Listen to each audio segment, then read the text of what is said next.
हाँ जी दोस्तों, तो एक और मंगल, एक और दंगल, बहुत सारी इंटरेस्टिंग अपडेट्स आपके लिए फिर से लेके आ गया हूं इस पूरी टेलको इंडस्ट्री की। एंड आज की जो सबसे पहली अपडेट है वो सबसे ज्यादा धमाकेदार है, जो कि आती है जियो की तरफ से। एंड जियो डिसरप्ट कर रहा है पूरी फाइबर मार्केट अपने नए ब्रॉडबैंड बैकअप प्लान से, जो कि आता है सिर्फ 198 रुपीज। कैन यू बिलीव, एक नेशनल लेवल का प्लेयर सिर्फ 200 रुपए के अंडर में एक ब्रॉडबैंड प्लान लेके आ गया है फाइनली फॉर द मासेस। यहाँ पे जो स्पीड रहने वाली है वो रहने वाली है 10 MBPS। एंड जो यहाँ पे ट्विस्ट है वो ये है कि आपको एटलीस्ट 5 महीने के लिए इनके साथ सर्विस यूज करनी पड़ेगी, जिसकी वजह से ये बोल रहे हैं कि 990 rupees which is the rental for 5 months, 198 into 5, तो ये आपको 990 रुपए एडवांस में देने पड़ेंगे, जिसमें आपको 5 महीने का यूसेज मिल जाएगा। इसके अलावा आपको 500 रुपए का इंस्टॉलेशन चार्ज अलग से देना होगा। अब देखो, ये है एक बहुत ही बड़ी स्ट्रैटेजी अगेंस्ट द DTH जो NTO 3.0 टैरिफ नया निकल के आया है। बेसिकली जो सारा DTH के प्राइसेस है ना, वो सारे हाई जा रहे हैं जो नया टैरिफ ऑर्डर आया है। एंड यहाँ पे जियो का ये एक स्ट्रोक है, उनको वो वाली ऑडियंस जो DTH के अपने कनेक्शंस जो गिव अप करेगी वो यहाँ पे कन्वर्ट हो जाए, इसीलिए ये फॉर द मासेस इन्होंने इतना सस्ता प्लान यहाँ पे लॉन्च कर दिया है। 198 is very reasonable and 10 MBPS is just enough the bandwidth, जिससे आपके टीवी पे HD कंटेंट स्ट्रीम हो जाएगा, वो किसी भी OTT प्लेटफॉर्म का या फिर लाइव चैनल स्ट्रीम हो जाएंगे। अब शायद आप सोच रहे होगे कि यार ये DTH के अगेंस्ट में कैसे हुआ, 200 रुपए का प्लान है, उसमें सिर्फ इंटरनेट ही तो मिल रहा है, लेकिन DTH में तो हमको डायरेक्ट टीवी देखने को मिलता है। तो आपको याद होगा तो जियो ने ऑलरेडी एड-ऑन्स अपने लॉन्च करे हुए हैं OTT पैकेजेस के, 100 रुपए का, 200 रुपए का, along with their Jio fibre connections, जो अगर आप लेते हो तो आपको लाइव टीवी चैनल्स के साथ साथ कुछ और OTT की एप्स का एक्सेस भी मिल जाता है। तो अगर आपके पास नेट आ गया इतना सस्ता, तो आप चाहो तो जियो से एड-ऑन्स ले लो और चाहो तो अपने दूसरे मार्केट प्लेसेस से अपने मनपसंद वाले सारे OTT सब्सक्रिप्शंस खरीद लो। तो ये एक काफी तगड़ी अपडेट है मुझे लग रहा है, एंड ये मासेस में बहुत ज्यादा ये यूजर बेस गैदर कर पाएंगे। क्या आपको क्या लगता है, क्या वाकई इसमें जियो सक्सीड करेगा अपने इस तरीके से एक्विजिशन में,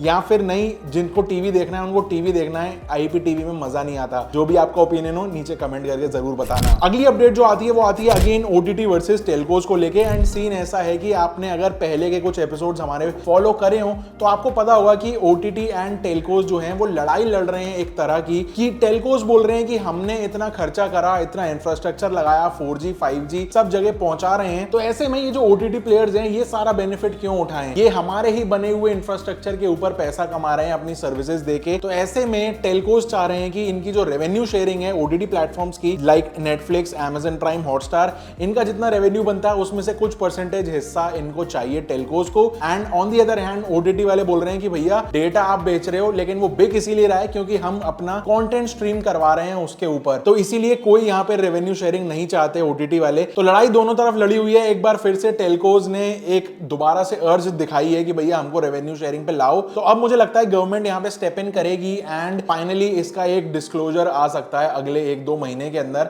आपको क्या लगता है वैसे, क्या वाकई में ये जो लड़ाई है वैलिड है, या फिर नहीं भाई जो स्ट्रीमिंग सर्विसेज हैं वो अपना काम कर रही हैं, जो डेटा देने वाली कंपनीज हैं वो अपना काम कर रही हैं, तो ऐसे में रेवेन्यू शेयरिंग किस बात का? जो भी आपको लगता हो मैं सुनना जरूर चाहूंगा। अगली अपडेट OneWeb की तरफ से है। एंड हम बहुत महीने, ऑलमोस्ट 1 साल हो गया ये सुनते सुनते कि OneWeb की इतनी सैटेलाइट्स लॉन्च हो गई, इतनी लॉन्च हो गई, लेकिन फाइनली 26 मार्च को इन्होंने 36 सैटेलाइट्स अगेन लॉन्च करी हैं। फाइनली जो इनका कॉन्स्टेलेशन है वो 618 सैटेलाइट्स पे आ गया है। तो अब जो सीन है ना, गवर्नमेंट की तरफ से रूल ऐसा है इंडिया में कि अगर आपको एक सैटकॉम कंपनी लाइव करनी है पब्लिक के लिए, तो उसके लिए जो आपका कॉन्स्टेलेशन है वो एटलीस्ट 600 सैटेलाइट्स का होना चाहिए। तो फाइनली अब 618 पे पहुंच गए हैं ये, तो मिनिमम रिक्वायरमेंट्स जो थी वो कंप्लीट हो चुकी हैं। एंड अब हमको देखने को मिल जाएगा इसी साल लॉन्च OneWeb का। देखने वाली बात ये होगी कि स्टार्टिंग में B2B लॉन्च करते हैं या फिर B2C, क्योंकि B2B मुझे ऐसा लगता है कि ये पहले लॉन्च करेंगे क्योंकि उससे ज्यादा रेवेन्यू आएगा, ज्यादा रिमोट एरियाज तक ये इजीली जल्दी पहुंच पाएंगे। And on the other hand अगर B2C जाते हैं तो एक एक कंज्यूमर को टारगेट करना काफी मुश्किल हो सकता है। लेकिन एक बात श्योर है कि OneWeb इस साल इंडिया में अपना डेब्यू कर लेगी एंड पहली कमर्शियल सैटकॉम कंपनी बन जाएगी जो इंडिया को अच्छे से सर्व कर पाएगी। अगली update super fast 5G roll out को लेके है। एंड गवर्नमेंट के जो प्लान्स थे ना कि 5G कब कितने टाइम में पूरे इंडिया में लॉन्च हो जाएगा, हमारे जो 2 ही मेन प्राइवेट टेलकोज हैं, एयरटेल एंड जियो, इन्होंने उस टाइमलाइंस को बहुत पीछे छोड़ दिया। बहुत तेजी से आगे बढ़ रहे हैं ये लोग 5G को कैप्चर करने के लिए। जियो की अगर ऑफिशियल स्टेटमेंट देखें तो वो बता रहे हैं कि 2023 के एंड तक ही सारा का सारा 5G pan India roll out ये लोग कर देंगे। On the other hand Airtel की ऑफिशियल स्टेटमेंट के हिसाब से मार्च 2024 में इनका पैन इंडिया कवरेज कंप्लीट हो जाएगा। था। सरप्राइजिंग बात यह है यहाँ पे कि जो सब्सक्राइबर्स हैं ना इस 5G के, वो बहुत तेजी से बढ़ रहे हैं। वैसे सब्सक्राइबिंग से याद आया, बटन दबा देना नहीं दबाया हो तो लोग इतनी तेजी से 5G को अडॉप्ट कर रहे हैं कि ये number by the end of financial year 25 पहुंच जाएगा 300 मिलियन। अब ये जो नंबर है ना, ये है 1/3 of India total internet users की। तो नंबर बहुत ज्यादा बड़ा है, लेकिन कहानी में ट्विस्ट ये है कि अभी शायद 5G की अडॉप्शन, 5G एक्टिव यूजर्स इसीलिए ज्यादा ग्रो कर रहे हैं क्योंकि अभी दोनों ही कंपनियां अनलिमिटेड 5G फोकट में दे रही हैं। एंड जैसे ये लिमिटेड हो जाएगा, प्राइस लगा देंगे इसके ऊपर, तो ये अगेन बहुत ज्यादा स्लो डाउन हो सकती है जो 5G सब्सक्राइबर्स की ग्रोथ है। आपको क्या लगता है, क्या ये जो ग्रोथ इतनी तेजी से दिखा रहे हैं नंबर्स, क्या ये अनलिमिटेड 5G की वजह से ही है या फिर नहीं लोगों को 5G में मजा आ रहा है इसीलिए ये वो लोग सारा ऑप्ट कर रहे हैं and once the plans are out वो अगेन 5G को ही पिक करेंगे?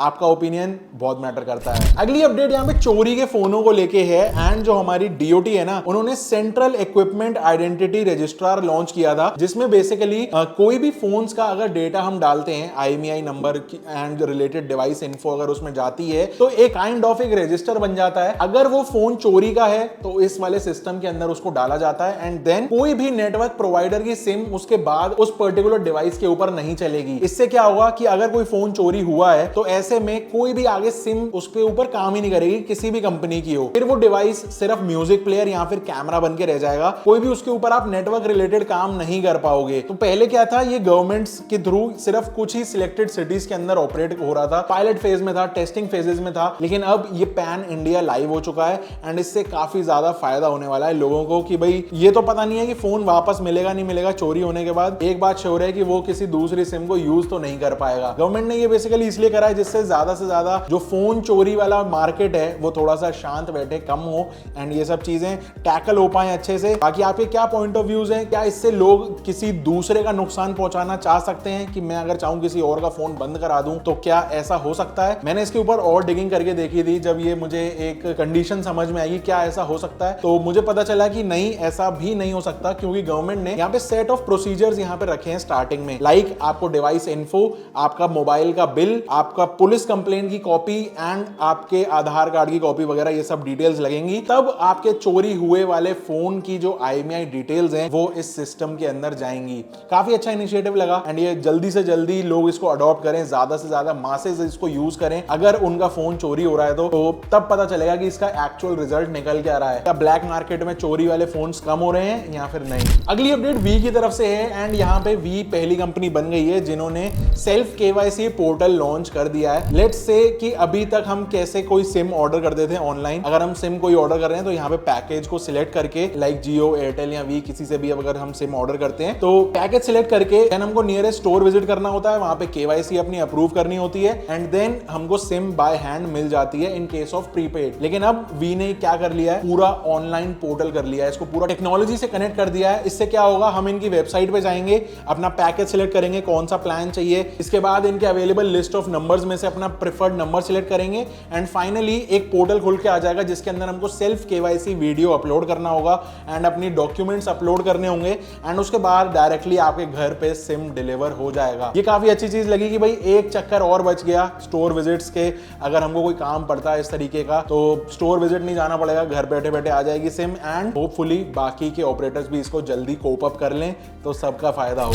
आज की जो फाइनल अपडेट है वो है BSNL की तरफ से एंड अभी के लिए BSNL के लिए ऐसा बोला जा रहा है कि ये बहुत जल्दी प्रॉफिटेबिलिटी दिखा सकते हैं। सीन ऐसा है कि करंट स्टेज में अगर देखो तो BSNL को 33,111 करोड़ रुपए AGR ड्यूज में देने हैं DOT को, लेकिन गवर्नमेंट ने स्पेशली BSNL के लिए अगले फाइनेंशियल ईयर यानी 24 में फर्स्ट क्वार्टर में ही BSNL के लिए एक मोटा तगड़ा सा बजट रखा हुआ है।